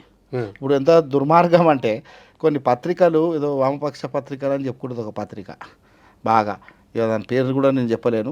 ఆ పత్రిక కూడా మార్కెటింగ్ అతనికి ఒక రిపోర్టర్ కడుపు కొట్టి వాడు అడ్వర్టైజ్మెంట్ చేస్తలేడు, వాడు ఫెయిల్ అయ్యిండు అడ్వర్టైజ్మెంట్ ఆ సెంటర్లో అని వాడి పేరు మీద హైదరాబాద్కు చెందిన మార్కెటింగ్కి అక్రిడేషన్ కార్డు ఇచ్చారు. మార్కెటింగ్ యాడ్ ఏజెన్సీలకు అందరికీ అక్రిడేషన్. దుర్మార్గం అంటే ఎంత దుర్మార్గమైనటువంటి ఆలోచన. అంటే చాలా చిన్న పత్రికలు కానీ కొన్ని యూట్యూబ్ ఛానల్ కానీ అక్రిడేషన్ కార్డులు అమ్ముకోవడానికే ఏర్పాటైనవి కూడా ఉన్నాయి. ఆ పరిస్థితి 20,000, 10,000 పెట్టి కొనుక్కున్నాం. యూట్యూబ్ ఛానల్ అయితే ఇంతవరకు లాస్ట్ గవర్నమెంట్ కానీ యూట్యూబ్ ఛానల్కి అక్రిడేషన్ లేవు. అక్రిడేషన్లు లేవు. చిన్న పత్రికలు, చిన్న పత్రికలకు కూడా 239 జీవో వచ్చినాక కొంత మేరకు వాళ్ళకు వచ్చే కార్డుల సంఖ్యనే తక్కువ. అంటే అందులో కూడా ABCD ఉంటుంది. అవును, చిన్న పత్రికల్లో ఏ పత్రిక కూడా జిల్లాకు ఒక కార్డు వచ్చేది. మధ్య తరగతి పత్రికలకు వచ్చేసరికి మీకు కాన్స్టిట్యున్సీకి ఒక కార్డు వస్తుంది. మధ్య తరగతి పత్రికలు బాగా జారుతున్నాయి. ఈ మిడిల్ పేపర్లో కాన్స్టిట్యున్సీ కోడ్ వస్తుంది కనుక అవి అడ్డదారుల్లో వెళ్ళిపోతున్నాయి కార్డు. చిన్నది ఒకటే వస్తుంది కనుక వాడు ఒకటి విక్రయించుకుంటుండొచ్చు ఒకరు కొంతమంది. ఇక మిగతా మాత్రం ఈ మధ్య తరగతి పత్రికల్లో వాళ్ళు ఆ దందా ఉంటుంది. అంటే అందరు చేస్తారు అన్న పాపం నిజాయితీగా ప్రొఫెషనల్గా చేసే పత్రికలు ఉన్నాయి. కొందరు విషయం చెప్తున్నాను, ఆ బుద్ధి ఉన్నోళ్ళు, ఆ దుర్బుద్ధి ఉన్న వాళ్ళు గురించి మనం మాట్లాడుకునేది. అట్లా దాని అడ్డదారుల్లో కొంతమంది అది చేస్తున్నారు. వాళ్ళే కాదు, మన ఏదో మధ్యతరగతి చిన్న పత్రిక కాదు, పెద్ద పత్రికలు అని చెప్పి కొంతమంది కొంత అడ్డదారుల్లో పెద్ద పత్రికలుగా బుక్ అలా రిజిస్టర్ అయిపోయి ఉన్నారు. వాళ్ళకి ఎన్ని వస్తాయి అంటే మీరు ఆశ్చర్యపోతారు. 500 కార్డులు వస్తాయి. అంటే రీడింగ్ ఉన్న పేపర్ సర్క్యులేషన్ అనట్లే, అవి సర్క్యులేషన్లు ఉండవు కానీ పెద్ద పత్రికల జాబితాలో ఉన్నాయి. వాళ్ళకు 500 కార్డులు ఇస్తారు రాష్ట్రంలో. వీళ్ళు మీరు అర్థం చేసుకోండి వాళ్ళ దందా ఎంత నడుపుతారో మార్కెట్లో అనేది. అంటే ఇవన్నిటినీ ఆ కమిటీ కూర్చుని చర్చిస్తుంది. వీటిని నియంత్రించాలి, వీటిని అన్నింటిని నియంత్రించాలి అంటే ఏం చేయాలి. అవసరమైతే మేము మన యూనియన్ తరపున మేము కూడా ఆ కమిటీకి, ముఖ్యంగా మీడియా అకాడమీ చైర్మన్ శ్రీనివాసరెడ్డి గారికి సూచించింది ఏంటంటే, మీరు అవసరమైతే ఒక కాల్ సెంటర్ పెట్టండి మీడియా అకాడమీలో. ఎవరన్నా వాళ్ళ పేరు మీరు బహిర్గతం చేయొద్దు. ఎవరన్నా కాల్ చేస్తారు, ఇట్లా నా పత్రికను ఇట్లా కడుపు కొట్టిరాను, లేక పలానోడు ఇట్లా పలానోళ్ళకి ఇట్లా అమ్ముకొని పోయింది ఇక్కడ కాడని అర్హత లేకుండా వాళ్ళు మీకు సమాచారం వచ్చేటట్టు మీరు చేయండి. అట్లా ఎవరైనా మీకు రెడ్ హ్యాండ్గా మీరు అన్ని ఎవిడెన్స్తో దొరికితే ఆ పత్రికను బ్లాక్లో పెట్టండి. మీరు వాళ్ళకి అక్రిడేషన్ ఆపండి. మీరు నిజాయితీగా మాత్రం ఎవరు మిస్ కావద్దు. ప్రతి జర్నలిస్ట్కు రావాల్సిందే కార్డు, అది మండల స్థాయి కానీ ఏదైనా సరే. వాళ్ళ కడుపు కొట్టొద్దు. కానీ ఏం సంబంధం లేకుండా పుట్ట చేరితే అక్షరాలు రానటువంటి వాళ్ళను, లేక ఇతర రంగాలు పనిచేస్తున్న ఆటో వాళ్ళ డ్రైవర్కో లేక ఇంకో XYZకో మీరు ఇస్తాము అంటే అది మాత్రం దాన్ని పద్ధతి కాదు. దాన్ని ఖచ్చితంగా మేము కూడా సహకరిస్తామంటున్నాం. జర్నలిస్ట్ సంఘంగా వాటిని అరికట్టడానికి మేము కూడా మా యూనియన్ తరపున సహకరిస్తామంటున్నాం. డెఫినెట్గా బహుశా మంచి ఎక్సర్సైజ్ జరుగుతుంది. ఒక పగడ్బందీ కానీ సరే అక్రిడేషన్లు ఇష్యూ అయితే మేము నిన్ననే కొత్తగా బాధ్యతలు చేపట్టిన కమిషనర్ హరీష్ గారిని కూడా కలిసినాం. వారితో కూడా దాదాపు మేము సమావేశమై చర్చించినాం ఎట్లా చేస్తే బాగుంటుంది అనే విషయంలో. వారు కూడా చాలా సానుకూలంగా స్పందించారు. దానికి ఎక్కువగా బాధ్యతలు అయితే మీడియా అకాడమీయే ఉంటాయి. చైర్మన్ వారే కనుక అక్రిడేషన్ కమిటీకి. నేను అనుకుంటా వచ్చే నెలలో కొత్త రాష్ట్ర అక్రిడేషన్ కమిటీ కూడా ఫామ్ అవుతుంది. ఆ తర్వాత జిల్లా కమిటీలు ఫామ్ అవుతాయి. ఏవేమైనా జిల్లా కమిటీలు ఫామ్ కావడం కానీ ఇంకేదైనా కానీ ఈ కమిటీలు ఫామ్ అయినప్పుడు ఎన్ని జర్నలిస్ట్ సంఘాలు ఉన్నాయి, అన్ని జర్నలిస్ట్ సంఘాలకు బాధ్యత అప్పచెప్పడం, ఒకరి ప్రతినిధులుగా అప్పచెప్పడం అనేది కరెక్టా? అంటే జర్నలిస్టుల సంఘం అది ఎక్కడ పనిచేస్తుందో తెలియని సంఘాలు కూడా ఉన్నాయి. అయితే ఇంతకుముందు ఉమ్మడి రాష్ట్రం లెటర్ ప్యాడ్ సంఘాలు మీరు అన్నది ఇంపార్టెంట్. ఉమ్మడి రాష్ట్రంలో ఆ లొల్లి లేకుండే. ఈ తెలంగాణ రాష్ట్రం వచ్చినాక ఆ పార్టీ కావచ్చు, ఆ ప్రభుత్వం కావచ్చు, కొంతమందిని ఉత్పత్తి చేసి ఒక సంఘంగా వాళ్ళే క్రియేట్ చేశారు. అవును. ఇట్లా ఆ ప్రభుత్వం ఏం చేసింది, దీనికి సిఫార్సులు చేయడానికి ఒక కమిటీ వేసింది. ఆ కమిటీ ప్రభుత్వ కన్ను ఏం చేసిందంటే అన్ని రాష్ట్రంలో తెలంగాణ రాష్ట్రం ఇది, ఇక్కడ తెలంగాణ పేరు మీద ఎవరితో సంఘాలు ఉన్నాయో వాళ్ళందరినీ పెట్టండి అని చెప్పి అక్కడికి రావడంతో వీళ్ళందరూ తెలంగాణ ఎన్ని దుకాణాలు అంటే 3 సంఘాలకు ప్రాతినిధ్యం ఇచ్చారు. 3 సంఘాలకు ఆ 3 సంఘాల వాళ్ళు ఉండాలనేది. ఇప్పుడు ఇందులో కూడా ఇప్పుడు ఈ కొత్త కూర్చునే కమిటీ కూడా మరి సభ్యుల విషయంలో కూడా డెఫినెట్గా అసలు సంఘం అంటే ఏంది, సంఘంకు ఉండాల్సిన నామ్స్, సంఘం అనగానే ఒక ట్రేడ్ యూనియన్కు ఉండాల్సినటువంటి నియమావళి ప్రకారం ముందుకు వెళ్తున్నాయా? ఒక ట్రేడ్ యూనియన్ పనిచేయాలి అంటే కొన్ని నియమావళి ఉంటాయి. ఆ నియమావళి ఉన్నాయా? వాటన్నిటిని కూడా పరిశీలించే అవకాశం ఉంది మనకు. ఆ కమిటీలన్నీ మోస్ట్లీ డిసెంబర్ ఎండింగ్ కల్లా కంప్లీట్ చేసి జనవరి 2-3 వారంలో మళ్ళీ కొత్త కార్డులు మాత్రం 100% ఇచ్చే అవకాశం ఉంది. సమావేశాలు యుద్ధ ప్రాతిపదికన జరిపి జర్నలిస్టుల సంక్షేమ పథకాలకు సంబంధించి అక్రిడేషన్ కార్డు అనేది బేస్. దాన్ని ఆధారం చేసుకొనా లేదా మరే రూపంలోనైనా జర్నలిస్టుల సంక్షేమం కోసం మీడియా అకాడమీ లేదా ఈ ప్రభుత్వం ద్వారా మీరు డిమాండ్ చేస్తున్నాయి ఏంటి? ముఖ్యంగా మళ్ళీ ముఖ్యమంత్రి గారు పదే అన్ని సమావేశాల్లో ఏం చెప్తున్నారు, ఎవరైనా జర్నలిస్ట్ సంఘాలుగా మేము వెళ్ళి మాకు ఈ ప్రాబ్లం సాల్వ్ చేయండి అనగానే నేను అది ఏముండదు. పెద్దలు మీడియా అకాడమీ చైర్మన్ శ్రీనివాసరెడ్డి గారు, అట్లాగే ఇన్ఫర్మేషన్ మినిస్టర్ శ్రీనివాసరెడ్డి గారు, ఇద్దరు శ్రీనివాసరెడ్డి గారు వాళ్ళు నిర్ణయం తీసుకుంటే వెంటనే నేను ఇట్లా పెట్టేసేస్తా, సంతకం శాంక్షన్ చేస్తా అంటున్నారు. అందులో ఎక్కువ బాధ్యతలు శ్రీనివాసరెడ్డి గారు మన మీడియా అకాడమీ చైర్మన్ మీద పెట్టారు వారు. కనుక ఇప్పుడు వారు సంక్షేమం విషయానికి వస్తే ఇండ్ల స్థలాల సమస్య గత ప్రభుత్వం నమ్మించి చివరికి కొంచెం మోసం చేసిందనే ఒక దగా పడ్డారు జర్నలిస్టులు అందరూ. కొంచెం ఇబ్బందులు గురైన వాళ్ళ హైదరాబాద్లో ప్రధానంగా అది జరిగింది. హైదరాబాదులతో పాటు ఒక మెదక్ జిల్లా లాంటి ప్రాంతాల్లో కొంత ఇవ్వగలిగిరు, కానీ అసలు రూరల్లో మహబూబ్నగర్ లాంటి జిల్లాలు కావచ్చు, నల్గొండ కావచ్చు, అక్కడ రూరల్ రిపోర్టర్లకు కూడా ఏం రాలే. ఈవెన్ పట్టా సర్టిఫికేట్లతో కొన్ని మెదక్ జిల్లాలో ఇచ్చిండ్రు, కానీ అవి కూడా రాలే అక్కడ. అంటే కొన్ని చోట్ల పట్టా సర్టిఫికేట్లు వచ్చినాయి కానీ స్థలాలు రాలే, రసలాలు రాలే. ఇప్పుడు ఇవన్నీ ఇప్పుడు మాకు అందుతున్న ఫిర్యాదులు. కొంతమంది అంటే ఎట్లా జరిగిందంటే గతంలో వాళ్ళు పట్టాలు ఇచ్చారు, సైట్ హ్యాండ్ ఓవర్ చేయలేదు. ఇప్పుడు వీళ్ళు వచ్చేయమంటారంటే చాలు గా ప్రభుత్వం ఇస్తే మేము ఎందుకు ఇస్తాం, ఇవ్వమని చెప్పి ఆ పట్టాలను క్యాన్సల్ అని చెప్పి రాసేస్తున్నారు ఇప్పుడు వచ్చిన సరే ఇదంతా వ్యవహారాన్ని మనము ఎక్సర్సైజ్ చేసి మళ్ళీ కొత్తగా ఒక ప్రభుత్వం నుండి ఒక పాలసీ తీసుకురావాలి. ఎవరైతే అర్హత ఉన్నటువంటి జర్నలిస్టులు, గతంలో ఇండ్లు కానీ పొందినటువంటి జర్నలిస్టుల సంఖ్య ఎంత ఉంది, ఫస్ట్ వాటిని ఒక స్వీకరిస్తున్న వివరాన్ని. అంటే ప్రధానంగా గతంలో ఇళ్ల స్థలాలు పొందిన వాళ్ళు ఎవరు అనేది లెక్కలు తీయకుండానే ఒక్కొక్కరే 3-4 స్థలాలు పొందిన సందర్భాలు ఉన్నాయి. అదే అంటున్నాం ఇప్పుడు మనం. అయితే సంగారెడ్డిలో తీసుకుంటాడు, హైదరాబాద్ తీసుకుంటాడు, పటంచెర్లో తీసుకుంటాడు, సిద్దిపేట తీసుకుంటాడు, ఫర్ ఎగ్జాంపుల్ ఏదో అనుకోండి. అవును, అట్లాంటి సర్ది ఏమైనా కట్ చేసే అవకాశం ఉంది. అయితే మనం ఒక డిక్లరేషన్ పెట్టాం. ఇప్పుడు మన యూనియన్ నుండే మనం జిల్లాలలో మొత్తము వివరాలు సేకరిస్తున్నాం. అంటే వాళ్ళు గతంలో తీసుకున్నారా, నేను తీసుకోలేదు ఎక్కడ కూడా అని ఒక చిన్న డిక్లరేషన్ పర్ఫార్మ్ ఇచ్చాం కింద. నేను ఇదే ఫస్ట్ టైం అప్లై చేసుకుంటున్నా అనేది. సరే, ఆ డిక్లరేషన్ తర్వాత మనం ఏం చేద్దాము, గవర్నమెంట్ ఎట్లా నియమాలు పెడతారు, వీళ్ళను ఫైండ్ అవుట్ చేయడానికి ఏం మెకానిజం ఉంటుంది అనేది మనకు తెలియదు. కానీ మొత్తం మీద అది కూడా ఉంది చర్చ. గతంలో పొందిన వాళ్ళు కాకుండా మొత్తమే రాని వాళ్ళతో మళ్ళీ పోటీకి వస్తున్నారు అనేది. అయితే జిల్లా కలెక్టర్లకు కూడా మీడియా అకాడమీ వాళ్ళు మన రెవెన్యూ డిపార్ట్మెంట్ మంత్రి గారు ఆర్డర్ ఇచ్చారు కలెక్టర్లకి. ఒకరి మీద గతంలో ఎవరైనా పొందిన వాళ్ళ జర్నలిస్టుల సంఖ్య, పొందని వాళ్ళ వివరాలు మీద ఉన్నాయా, లేకుంటే ల్యాండ్లు ఎక్కడెక్కడ ఖాళీ ఉన్నాయి, ఆ వివరాలు అయితే తెప్పిస్తున్నారు. ఇప్పుడు సంఖ్య అంటే స్థలాలు ఇచ్చారు, వాళ్ళకి సంబంధించిన ఎవరికి ఇచ్చారు అనేది రెవెన్యూ రికార్డులో లేని సందర్భాలు లేదా మాయం చేసిన సందర్భాలు కూడా జరుగుతున్నాయి. అట్లాంటిది ఏమైనా అరికట్టే అవకాశం ఉంటుంది? రూరల్లో ఇప్పుడున్న సంఖ్యాపరంగా చూస్తే వేల సంఖ్యలో ఉంది కనుక అది కొంచెం కొంత ప్రశ్నార్థకంగానే కొంత టాస్క్, అది సీరియస్ టాస్కే. ఇప్పుడు ఎందుకంటే మీరు అన్నట్టు ఆ మాన్యువల్ సిస్టమ్ ఉన్నప్పుడు చాలామంది తీసుకున్నారు. ఆ మాన్యువల్ రికార్డులు ఇప్పుడు రెవెన్యూ లేవు. అది కంప్యూటరైజ్ అయిపోయిన తర్వాత ఏం రికార్డ్సే లేవు కనుక ఇక వాళ్ళు నిజాయితీ వాళ్ళ మీద ఆధారపడి ఉంటుంది, దరఖాస్తు తీసుకునే వాళ్ళ మీద. అట్లాంటివి ఏమైనా దృష్టిలో ఉంటే ఫిర్యాదులు వస్తే వాళ్ళు గతంలో ఏమైనా తీసుకుంటే ఆపగలుగుతారు, కానీ లేకుంటే మాత్రం దాన్ని అరికట్టడం, దాన్ని ఆపడం అనేది సాధ్యం కాకపోవచ్చు అని నేను అనుకుంటున్నాను. మోస్ట్లీ ఇళ్ళ ప్రాసెస్ కూడా త్వరలోనే కావాలని మనం ఆకాంక్షిస్తున్నాం. వాళ్ళ ప్రయత్నాలు కూడా మీడియా అకాడమీలో చాలా సీరియస్గానే చేస్తున్నారు శ్రీనివాసరెడ్డి గారు, అట్లాగే మినిస్టర్ శ్రీనివాసరెడ్డి గారు కూడా.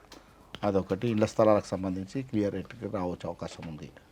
ప్రధానంగా ఇళ్ల స్థలాలు, హెల్త్ కార్డులు, అక్రిడేషన్లు, ఇవే కాకుండా ఇంకా రకరకాల సమస్యలు జర్నలిస్టుల పరంగా ఉత్పన్నమవుతున్నాయి. అంటే ముఖ్యంగా మనకు అంటే జర్నలిస్టుల పరంగా దాడులు, వాళ్ళ మీద మేజర్గా మీడియా ప్రొటెక్షన్ అనేది మనకున్న బాధ్యతల్లో ప్రధానమైంది. అవును, సంక్షేమ పథకాలు ఒకవైపు, మీడియా సంస్థలు జర్నలిస్టుల పరిరక్షణ ఇంకొక వైపు.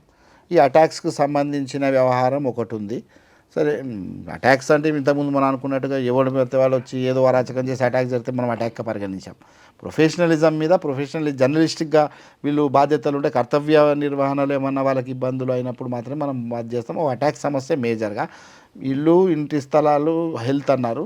మీరు అన్నట్టుగా ఒక పెన్షన్ అనేది ఒకటి మనం డెఫినెట్గా ప్రధాన సమస్యల్లో పెన్షన్ పెట్టాలి. ఇంకొక కోరికేం కాదు, ఆల్రెడీ మనము అమలు చేస్తున్నాం, కానీ అది పూర్తి స్థాయి చట్టబద్ధమైన అమలు కాదు. ఎడ్యుకేషన్కి సంబంధించి మాకు చాలా ఒత్తిడి ఉంది. పిల్లలకి మనకు ప్రైవేట్ స్కూల్ సర్కులర్గా వచ్చి దయాదాక్షిణ్యాల మీద ఏదో మెహర్బానీ కింద ఒక లెటర్ తీసుకోపోయి మన స్కూల్లో ఇస్తున్నాము. దాన్ని ఒక క్యాబినెట్లో దానికి ఒక ఆమోదం పొంది చట్టబద్ధతతో ఒక జీవో రావాలని చెప్పి మేము అది కూడా స్కూల్లో ఎడ్యుకేషన్కి సంబంధించి కూడా ఒక డిమాండ్ ప్రభుత్వం దృష్టికి తీసుకెళ్ళబోతున్నాం. డెఫినెట్గా అది కూడా మాకు కావాలనేది. ఈ మేజర్గానైతే ఈ 4-5 అంశాలు మనము రెడీ అవుతున్నాం. మోస్ట్లీ నెలాఖరులో ముఖ్యమంత్రి గారితో ఒక సభ పెట్టబోతున్నాం పెద్దది. ఒక 7 నుండి 8 వేల మంది జర్నలిస్టులతో ఒక తెలంగాణ జర్నలిస్టుల సమ్మేళనం పేరు మీద సభ పెట్టి ముఖ్యమంత్రి గారిని, ఈ అంశాలకు సంబంధం ఉన్నటువంటి మంత్రులు రెవెన్యూ శాఖ మంత్రిని, ఆరోగ్య శాఖ మంత్రిని, సమాచార శాఖ కమిషనర్ని, మీడియా అకాడమీ చైర్మన్ గారిని మేము ఆ వేదిక మీదకి ఆహ్వానించి, మేమైతే అనుకుంటాం ఆ లోపలనే వాళ్ళకి ఈ మెటీరియలైజ్ పంపించి ఆ సభకు ముందే అన్నీ చేరవేస్తున్నామంతా. అది అక్కడ వాళ్ళ నుండి ఏమన్నా మంచి ఏమైనా అనౌన్స్మెంట్ వస్తుందని చెప్పి ఆశాభావం వ్యక్తం చేస్తున్నాం. సరే, ఇప్పుడు ఉన్న ముఖ్యమంత్రి అయితే ఇళ్ల స్థలాల విషయంలో చాలా కొంత చిత్తశుద్ధితో ఉన్నట్టు అనిపిస్తుంది. మొన్న దాదాపు 20 ఏళ్ళుగా సమస్య పరిష్కారం సుప్రీంకోర్టు దాకా తిరిగి వచ్చింది. అన్ని తీర్పు వచ్చేసినప్పటికీ కూడా దాన్ని ఇవ్వకుండా పెండింగ్లో పెట్టిన ఒక అంశాన్ని వెంటనే వచ్చి వారిని మీడియా అకాడమీ చైర్మన్ గారి కృషి చాలా వర్ణనాతీతం. వారి ప్రత్యేక కృషితోనే వెంటనే ముఖ్యమంత్రి గారు సానుకూలంగా మందికి పైగా దాదాపు 1000 హైదరాబాద్లో 1000 కుటుంబాల ఒక దీర్ఘకాలిక సమస్యకు పరిష్కారం చేశారు. అదే సభలో కూడా ఆయన మాట్లాడుతూ అన్నారు, వేరే జర్నలిస్టులు ఎవరు ఇబ్బంది పడొద్దు, ఖచ్చితంగా అర్హులైన జర్నలిస్టులు అందరికీ నేను డెఫినెట్గా హైదరాబాద్లో పలానా ప్లేస్లో కూడా ఇస్తాను, నేను ఇంకా మిగిలిన సొసైటీలు ఉన్నాయి నాకు తెలుసు, ఆయన ప్లేస్ కూడా అనౌన్స్ చేశారు, ఆ ప్లేస్లో నేను ఇవ్వబోతున్నాను మీకని. అట్లాగే జిల్లాలు, నియోజకవర్గాలు, ఆ మండలాలలో అక్కడ ఉన్న పరిస్థితుల మీద కూడా మీడియా అకాడమీ చైర్మన్ గారు అది చేస్తారు ఎక్సర్సైజ్ చాలా స్పష్టంగా అక్కడ హామీ ఇచ్చారు. కనుక ఆ మాట కట్టుబడి ఉంటారని చెప్పి నేను అనుకుంటున్నాను. మోస్ట్లీ మన సభకు వచ్చేసరికి అదొక తుది రూపంతో ఉంటుందని చెప్పి స్కీమ్స్ అన్నీ. హెల్త్ది కూడా ఆల్రెడీ వాళ్ళు 2 ఆలోచిస్తున్నారు, ఒక ట్రస్ట్ ద్వారా ఇవ్వాలా, లేదు అంటే థర్డ్ పార్టీ ఏజెన్సీ ద్వారా ఇవ్వాలా అనేది ఒక ఎక్సర్సైజ్ చేస్తున్నారు. గతంలో మీకు గుర్తుంది, రాజశేఖర రెడ్డి గారి పీరియడ్లో మనకు స్టార్ ప్లస్ నుండి మనకు హెల్త్ కార్డు వచ్చేది, చాలా మంచి సర్వీస్ ఉండేది వాళ్ళది. మనం ఎవరి బతిమిలాడాల్సిన అవసరం లేదు. హాస్పిటల్లో ఏమన్నా నకరాలు చేస్తే మనం స్టార్ ప్లేస్కు మాట్లాడి ఇట్లా మాకు ఇట్లా సతాయిస్తూ వాళ్ళని రెస్పాండ్ పోయేది. ఈ వ్యవహారం బాగుండే. అయితే ట్రస్ట్గా ఈ రెండిట్లో ఏం చేయాలనేది వాళ్ళు ఒక నిర్ణయం, మినిమం కొంత కట్టేది ఉండే, మనం కూడా ఖచ్చితంగా తీసేసి ఇప్పుడు కూడా పనికి రాకుండా ఇప్పుడు ఈ పుణ్యానికి స్కీములు మాకు వద్దు, డెఫినెట్గా మేము ఇస్తామన్నాం. అప్పుడు మనం 900 రూపాయలు కట్టాం 2 లక్షల స్కీమ్కి రాజశేఖర రెడ్డి గారి పీరియడ్లో. అప్పుడు ఆ రోజుల్లో మన బహుశా 2009లో 8లో 7లో మనం 900 కట్టినాం. ఇప్పుడు మనం ఏమంటున్నామంటే మాకు 10 లక్షల స్కీమ్ ఇవ్వండి. మీకు తెలుసు హాస్పిటల్లో ఎంత భారం అయిపోతుంది.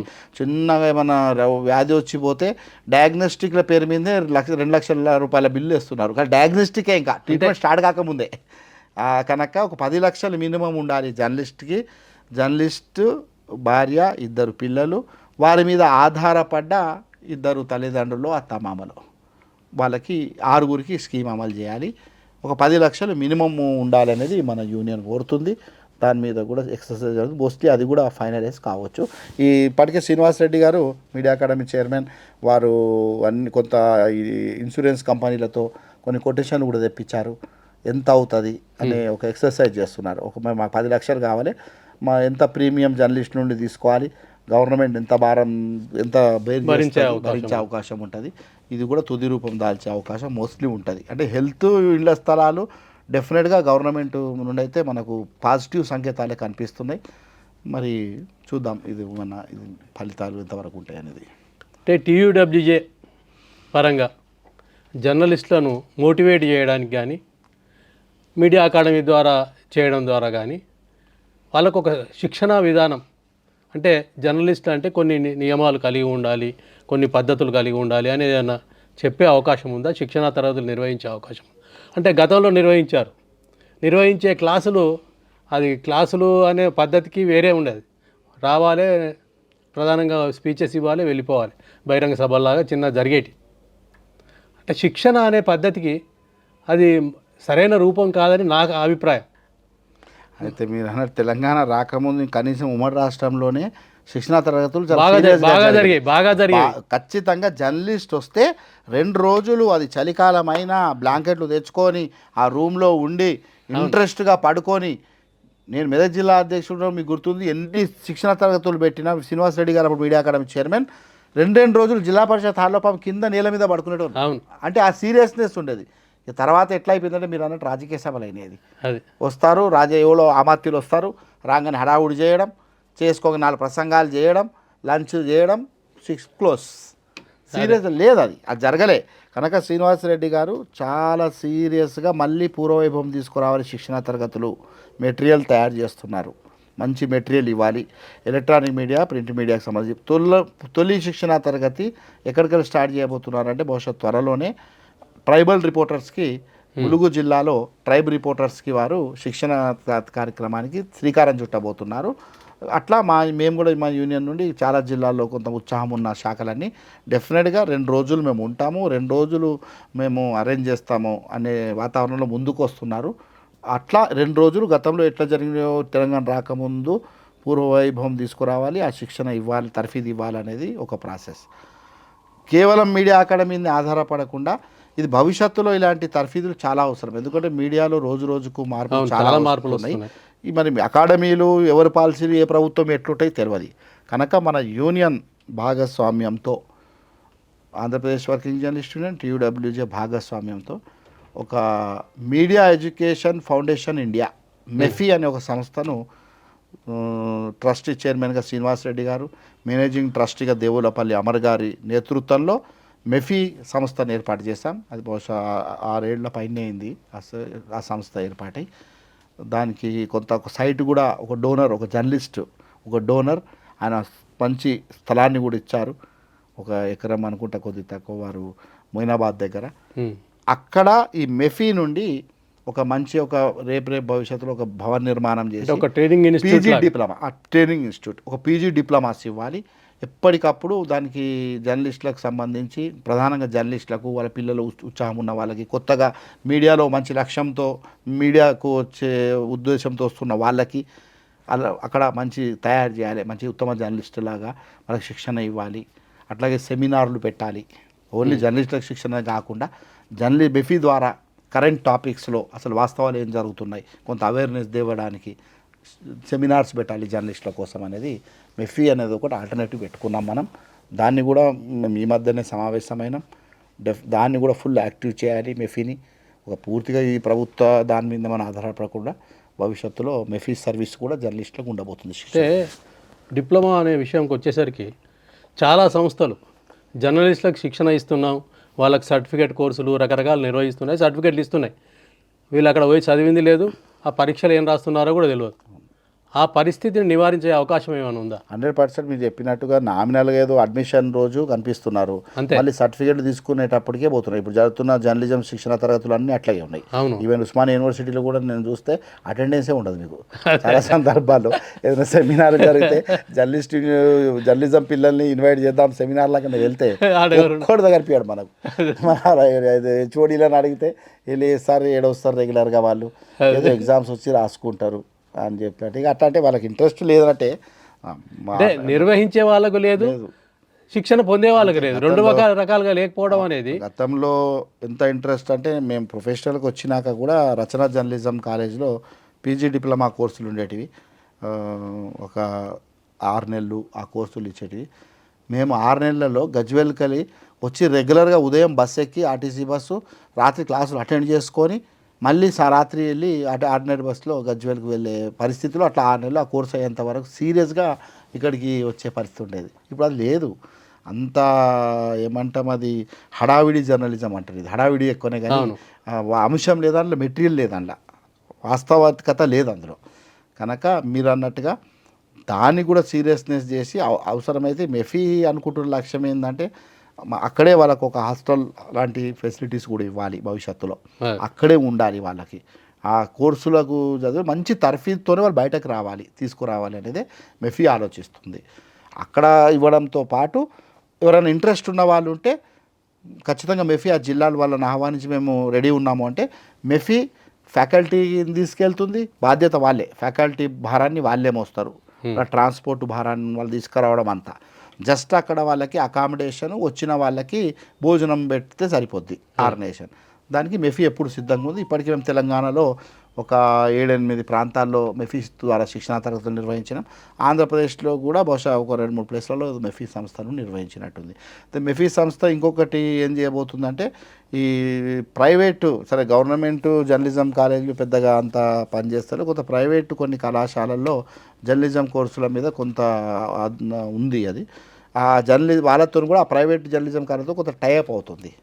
టైఅప్ అయ్యి ఇద్దరు కలిసి కూడా బహుశా తాడిపల్లి గూడెంలో అనుకుంటా ఏదో ఇన్స్టిట్యూటు, బోత్ మీడియా మెఫీ అండ్ ఆ యూనివర్సిటీ, ఆ కాలేజ్ సంయుక్తంగా శిక్షణ నిర్వహించి పరస్పర సహకారంతో అక్కడ ఏదో శిక్షణ తరగతులు కార్యక్రమాలు నిర్వహించినాయి.